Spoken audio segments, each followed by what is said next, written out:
and welcome to This is USG, a video podcast of the universities at Shady Grove. 9 universities, 1 campus, great results.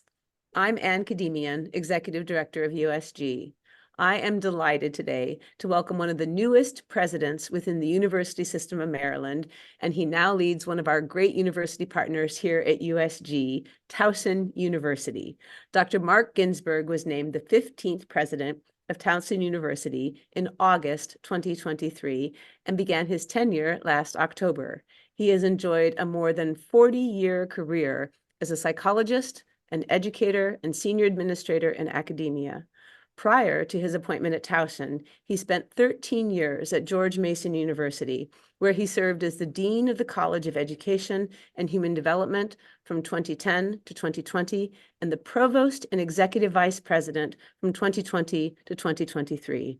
As the Chief Academic Officer at GMU, Ginsberg oversaw the largest public university in Virginia and one of the nation's 146 Carnegie R1 institutions, a classification awarded to universities with the highest levels of research activity. Dr. Ginsberg, President Ginsberg, welcome to This is USG. Thanks very much, Ann. Great to be with you. It's wonderful to have you here. Thank you. Thank you.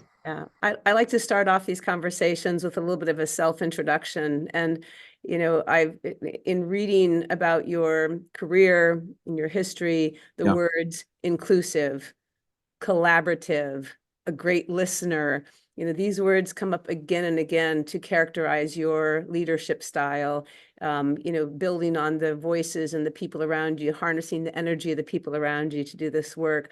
I'm wondering if you could tell us a little bit about your journey to being president, and you start as far back as you like. We'd love to hear a little bit about, how you got interested in higher education, how you got interested in psychology, how you started down this journey. So well, I think it all started early, really, with my family and my family of origin. My folks always were proponents of education and of public education.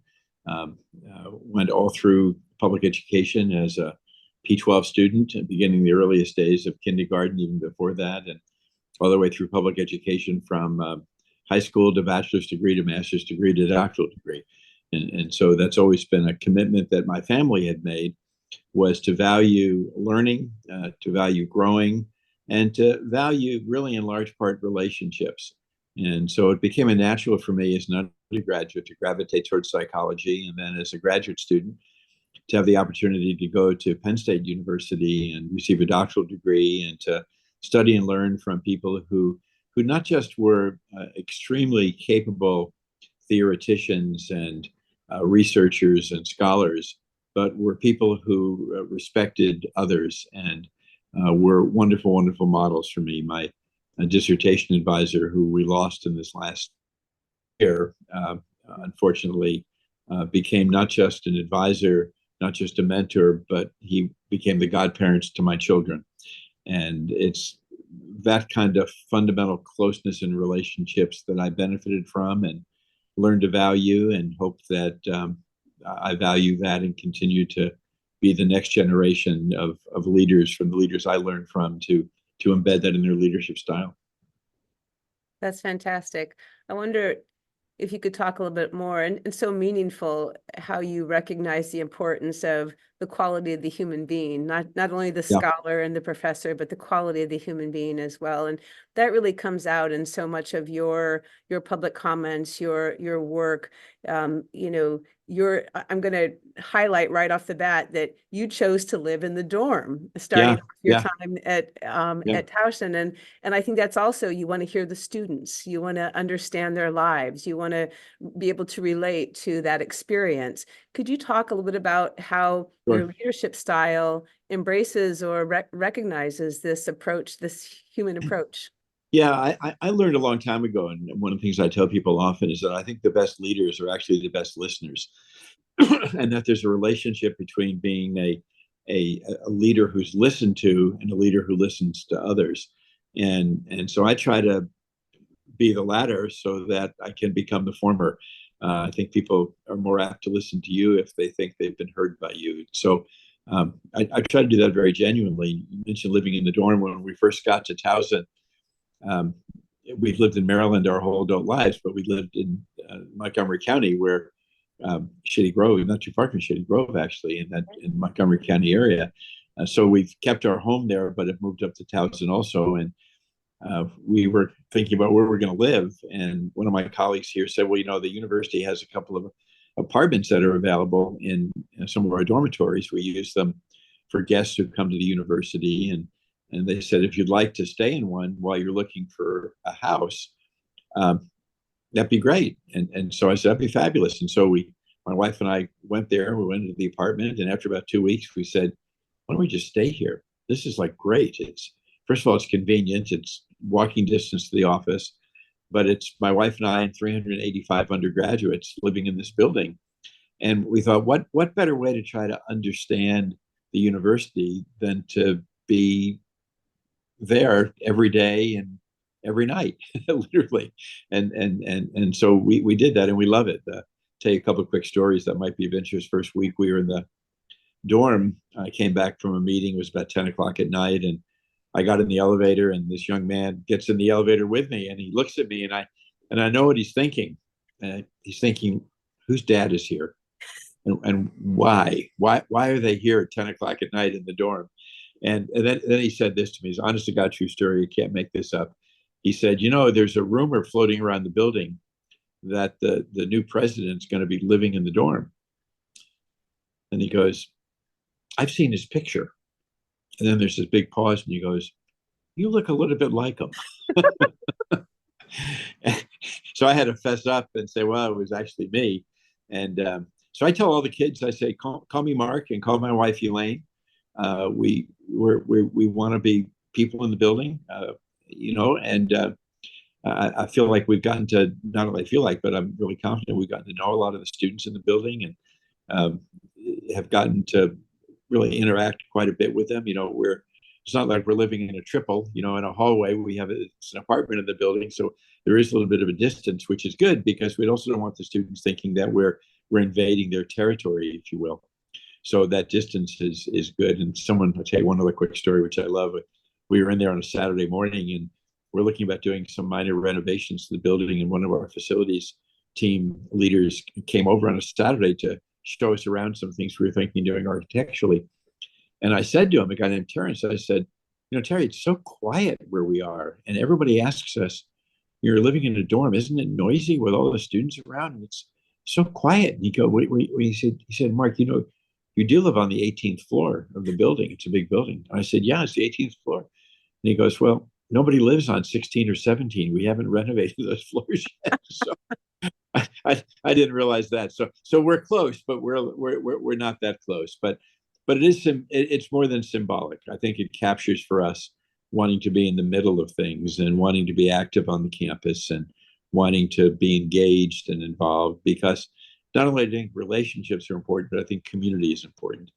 And so what we're really trying to do is to be members of a community. That's great. Has there been anything those are two wonderful stories, by the They're way. fun, aren't they? They are. And I'm wondering if there's anything that you've learned, or any insights, or has your perspective shifted about, your vision for the future living in the dorm? Are there things that you've taken away, or insights that you've gained living there that might have altered or adjusted how you were thinking about your presidency?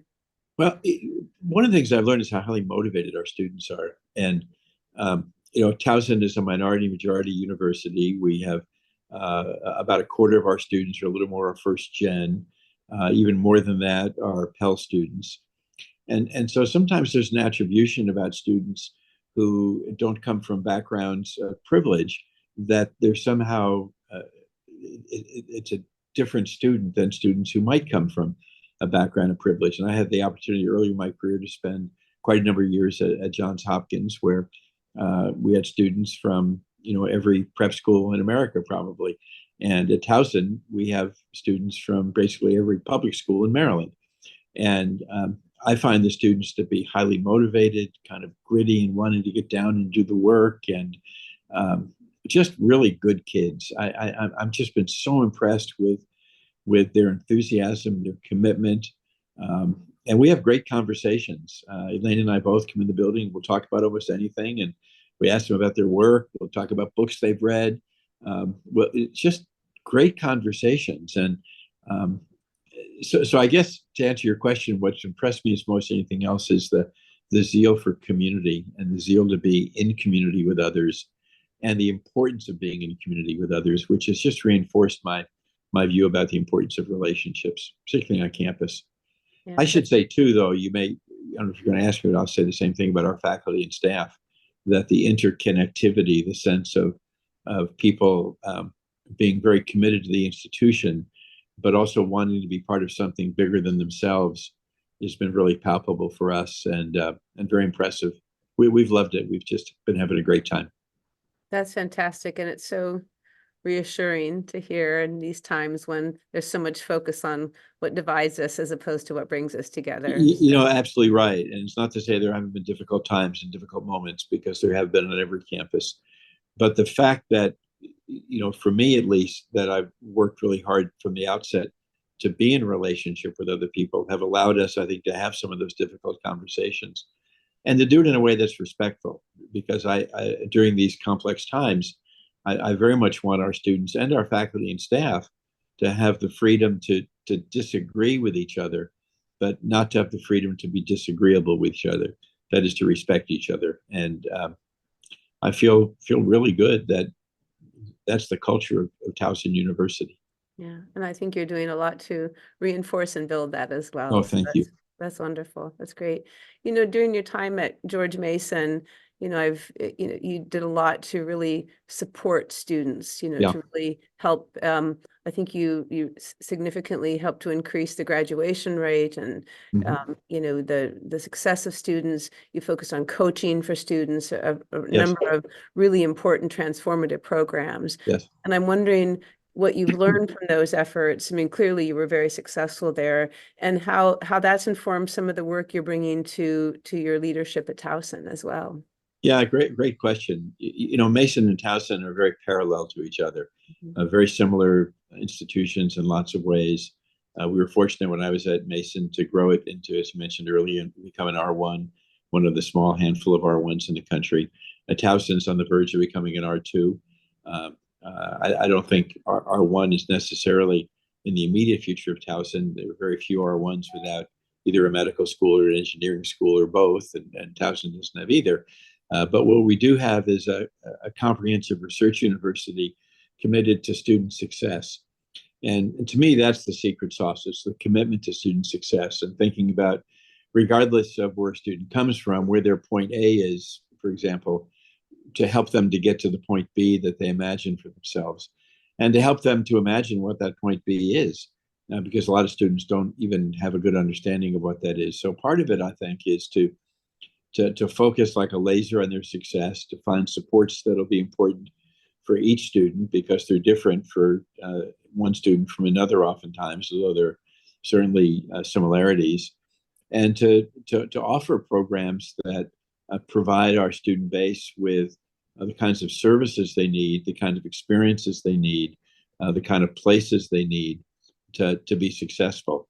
And frankly, that begins with the people, and people having a mindset and having a perspective that the first value of the institution, the core value that comes before all others, that students come first, and that everything we do, every decision we make, every really nuance of the university has to be by putting students first. And I think if you do that as your core value, and you believe that your success is what you strive for, then you can do magnificent things. And we showed that's possible at Mason, and Towson has a long history of doing that as well.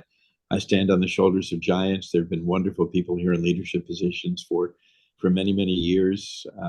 And my immediate predecessor, Kim Schatzel, Melanie Perot, who was interim president for a year, the presidents before Kim, all I think shared that philosophy. So I'm not trying to do anything different. What I'm trying to do is to leverage and build, and, as I often say, try to make a great university even greater. Yeah, I appreciate that, great, even greater, and so much appreciate how you you see what you're building on, what others have done, and how you're growing that as well. What do you see as some of the biggest opportunities at Towson University? As you look at your presidency, you just had your inauguration. Yeah, Congratulations. thank you. Yeah, it was great. Yeah, and so as you look forward over the next year, 10 years, what do you see? How do you define a great university even greater? What does that mean to you? Well, I think it means really a number of things. One is to evolve, and greatness doesn't mean remaining the same. And one of my favorite quotes is something Winston Churchill said during World War II. He said that success never is final. And I think we have to work at it every day. At Towson, it's the Towson Tigers, and I tell people we have to earn our stripes every day. And I tell people that we have to continually evolve. We can't just be the Towson of what was or the Towson of what is. We have to think about what is the Towson that can be, and that's complicated because designing new programs takes time and energy and resources. You have to navigate the internecine politics of higher education in the state, and you have to plan for some things that might not even be known. Yeah. One of the things people talk about is what the most prevalent jobs of 2040. Many of them haven't even been invented yet. So how do you design programs that prepare people for a future that's only becoming apparent? AI, for example, we didn't know much about AI 3 years ago, let alone 10 years ago. So things are evolving very fast, and we have to evolve along with it. Um, I like to tell people that the tiger is an apt mascot for Towson for a couple of reasons, and I talked about this during my inauguration a few weeks ago. One is that tigers are smart, they're savvy, and they're strategic. And I think that's what we need to be. We need to be smart, savvy, and strategic. But most of all, we have to, like a tiger. And one of the little known facts about a tiger is they have a certain acuity of vision that is not unique, but it's rare in the animal kingdom. And what I mean by that is that tigers have the unique ability to have acute vision to see what's immediately in front of them, that's what's in the foreground, but also to look to the horizon. That's why they're so good at finding prey. They see what is right there, but they also see what's to come. And that, to me, that's the secret sauce. That's the kind of tiger we at Towson need to be. We need to be smart, savvy, and strategic, and we need to just not see what's immediately before us. We need to look to see what's coming into the future, and that I hope is what I can help to do, and our leadership group can do, and our faculty and staff can do, and so we can prepare ourselves for the next generation. Really about building the culture that lets you Yeah, flex and adapt. That's a right. great metaphor. I really appreciate that metaphor very much. The programs in our partnership here at the universities at Shady Yeah. Grove, the programs are really focused on teaching, which has Yes. always been Towson's Very important. historic strength, and never has it been more important Right. in our history to have more teachers, great teachers, Yes. teachers who are representative. And the elementary education programs are really Yes. important here at Shady Grove. And in fact, we just had Shady Grove was just featured in a college tour episode on Amazon, and Oh, nice. one of the students featured in the college tour is a student from Towson in Oh, the education program. You should check it out. It's a great episode. yeah, I'd love to see it. That'd be great. And she did a fabulous job. But I wonder, it would be great to hear you talk a little bit about that, the heart of, education is such a core Yeah. program, is such a core founding principle of Towson. I think the fact that Towson has always been a leader in education probably has a lot to do with the vision and the future, and thinking about training and preparing the future, the next generation as well. Share a little bit about how you're thinking about the education programs and possibly at Shady Grove as well, but just particularly in the university. Well, I had the honor of being a dean of an ed school for a decade, and we've seen this decline in the number of students entering the education profession. And with the decline, we've also seen an increase in people leaving the education profession. And so you add those things together, and it's not just additive, it's really multiplicative in terms of the challenge that school divisions and school systems, and was in Virginia for so long, we called school systems school divisions in Virginia. In Maryland, the school systems. And so many schools have a need for many more teachers, and they have the need for teachers to remain. So I think one of the things that we need to do is to incentivize people. I tell aspiring education students, I try to level with them and say, you're probably not going to become rich, but you will be enriched, because there's nothing more enriching than to see the glimmer in the eye of a young child or an adolescent, regardless of age, and see that light bulb go on in their head when they learn something and are inspired by something. That's so enriching. But I think we need to do a better job at preparing teachers to enter the classroom on day one ready to teach. I think we need to do a much better job of providing professional development, oftentimes called induction, for new teachers, so that they, when they walk into the classroom on day one, they have support, and they have really kind of the environment to allow them to be successful over a period of time. Let me frame it this way too. I often talk about school readiness, and when I talk about school readiness, many people, when they talk about school readiness, talk about how do you get kids ready to be successful in school. I talk about school readiness, and I talk about how do we get schools ready to help kids to be successful in school. And I think that's the perspective of how do we find ways to teach our aspiring teachers, in our teacher educator programs. We do this, I think, very successfully, but very assertively at Towson.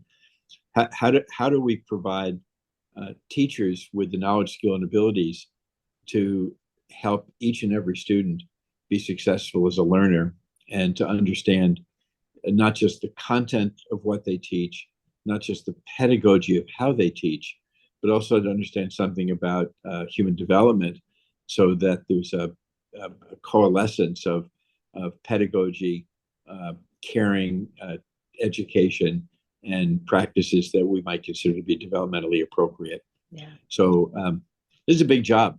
It's a big job to teach teachers, and teaching is a big job. So this is, I think, a very important thing. It's not the only thing we do at Towson. We do many other things, but as you say, teaching has been one of the historical spires of excellence at the institution for literally over 100 years.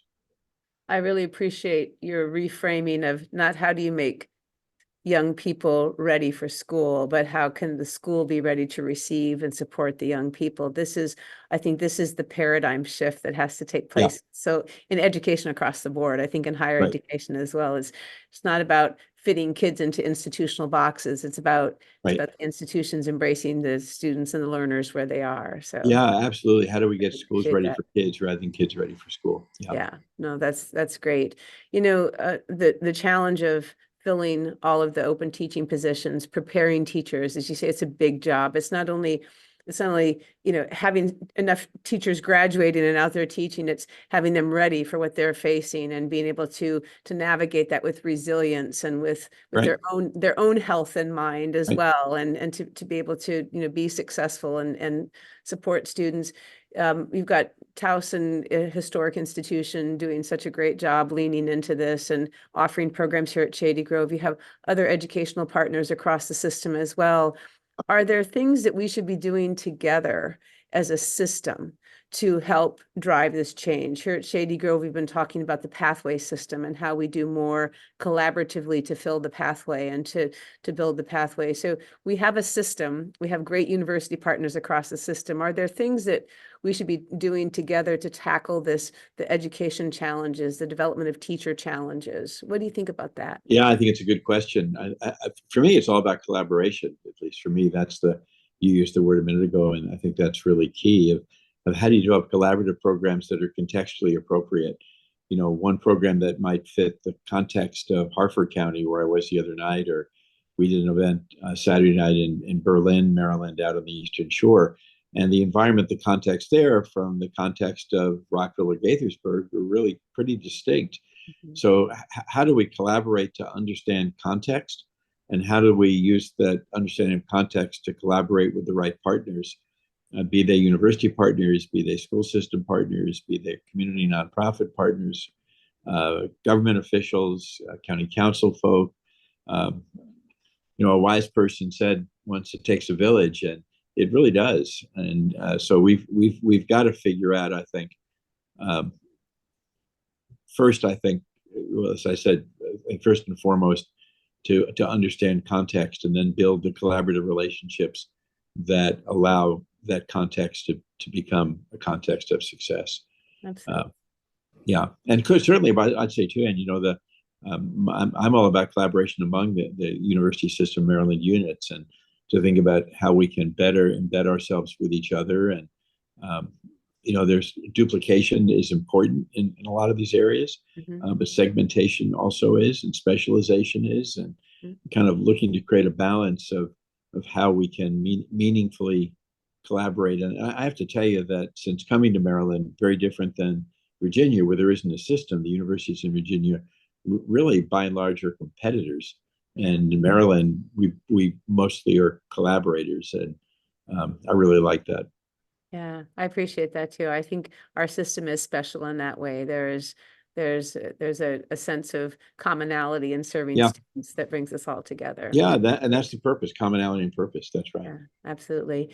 Coming out of COVID, clearly the public schools, all schools struggled. Students are really struggling in grade K through 12 to, get back up onto grade level mathematics and writing. And Yeah. and our campuses changed tremendously as well. I'm wondering if you're seeing, as you look to that horizon, the tiger looking to the horizon, what do you see is going to be different in higher ed coming out of the pandemic, the lessons we might have learned, the where we're putting our emphasis now going forward. How do you see that at Towson? Yeah, that's something we're trying to figure out. I think what are the lessons learned? There was a great article written in the Atlantic magazine just as COVID was starting that COVID really had three phases to it when it relates to these issues. I love this article. Derek Thompson, one of the senior writers in the Atlantic, who I really like, wrote this article, and this is back maybe in 2021. He wrote it, and he talked about the first phase being disruptive and the disruption we all experienced. The second phase being really generative of building new things.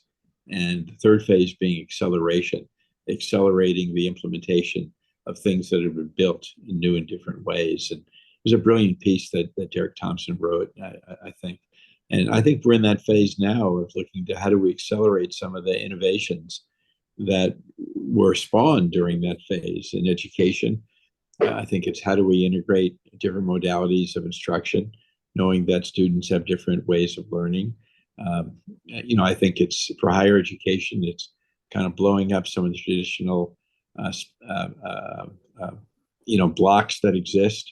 If we were to build a university tomorrow, that wasn't the way the university looks today. Would we build it the way we build it today? And one of the things COVID taught us, I think, was that the big problems aren't solved within disciplines. They're solved uh, among disciplines, not within disciplines. Do we build a university, if we were building it today, with everything being, tiered in disciplines, or we build it based upon problems? In education, we began doing problem-based learning. Why don't we have discipline-based organizations? Why don't we have problem-based organizations? So I think some of those lessons are really going to be important. But one of the other ones that I would be remiss if I didn't mention, it goes back to the beginning part of our conversation. We also learned how important relationships are. That during COVID, many of us were isolated, and we saw a tremendous increase in behavioral health challenges, including depression. And my own take as a psychologist is that what we were missing was the intimacy of relationship. And I think as we become more technologically engulfed, if you will, and we're becoming that. I think that technology is ubiquitous in almost everything we do. We not lose sight of what technology may uh, not permit, and sometimes that's the deep sense of connection to people, and then we find ways to not allow that to happen. Yeah, I think that's so true. I think the need to just be together, see each other eye to eye without a screen Yeah, between us, all of that yeah, is so important. It's so yeah. important. Or to think about how we can use the screens, but use them maybe in different ways, because they're not. A wise man once told me, these things go to computers; they're not going away. you know, That's true. That's true. They're they're here not and going they're going to away. continue to accelerate as well. So, That's right. um, well, this has been wonderful. I want to ask you one final question. Sure, sure. We are at a time, higher ed is challenged in so many ways right now. We across higher ed, we're seeing challenges of enrollment, of public opinion of higher Yes, ed, of the value of higher ed. This is a time of deep social unrest across campuses across the United States. yes, We're coming up on an election that's going to be historic, no matter what the outcome is in so many ways. And the hope that young people will engage and that they'll vote, but expressing themselves in so many different ways. And I wonder if you could just reflect a little bit on how you see this landscape now and where higher education needs to lead through this time. What is the primary role for higher education at this time of, in addition to educating students and preparing students for careers and things, what is the role of higher ed right now as we are navigating these difficult times? Well, you're raising, I think, the key question for all of us in higher education is to maybe go back to my tiger metaphor, be like that tiger. To One of the metaphors I love to think about is looking into the windshield, but also being pleased there's a rear view mirror. So we know from where we come, but we also look to where we're going. And I think it's kind of the $64,000 question. What are we dealing with in higher education? We're dealing with fewer numbers of potential college students over the next decade than was in the last decade, the so-called enrollment cliff. We're seeing questions being raised about the very value of higher education, not just by people in the Congress who have held, a bunch of hearings that to me seem to be political grandstanding rather than really substantive conversations. But it's not just politicians who are raising issues. I think the average citizen is raising the issue. Why am I spending what I'm spending on tuition, and what am I getting for it in return? And is it necessary to even have a college education? Is it necessary even to go to college, or to be educated, and then to ask the more existential question, which I think is sort of at the crux of it, is, well, what is an education? Uh, what fundamentally is it, Yeah. and what is it not? And then to think too about, is there a difference between education and training, which is another one of those big existential questions that come up. Am I training somebody for a career? That is, am I building a skill-based program, or am I teaching somebody how to think, and how to create, and how to assess, and how to speak, and how to listen? And you can probably figure out where I come down on that set of issues. But I also think it's important to train and teach people to be successful and to have the skills, the knowledge, skills, and abilities they need to succeed. So I don't think I've got a magic bullet answer. I think you're raising the right questions, and I think that's why we need collaboration among people like you and me and our colleagues at USM and Yeah. others around the country to try to dive deep into these big, both pragmatic and existential questions. Yeah, I agree. Well, President Ginsberg, it's been an honor to talk with Oh, you. it's been great. I really enjoyed it. Thanks, I Ann. really enjoyed this very Thank you. much. And I was so happy to have you leading Well, thanks. Towson and to have you as a partner here at USG as Thank you. We look well. forward to doing many more things together with Shady Grove, and I know we'll do great things, and open ourselves up to thinking about the evolution of what the next era will look like, and continue to be doing all the things we've been successful with as we build things that we probably haven't even yet thought of. So, That's well, right. let's do that dance together, and make great music. Let's all be tigers looking to the horizon There you and go. I love it. keeping things, in perspective as Let's well. all be So, tigers. I love it. That's smart, great. savvy, and strategic. There you go. There, All there right. you go. All right. Thank you so much, Mark. All right. You bet. Sure. Thanks so much. Great to be with you. Thanks so much You for as the well. invitation.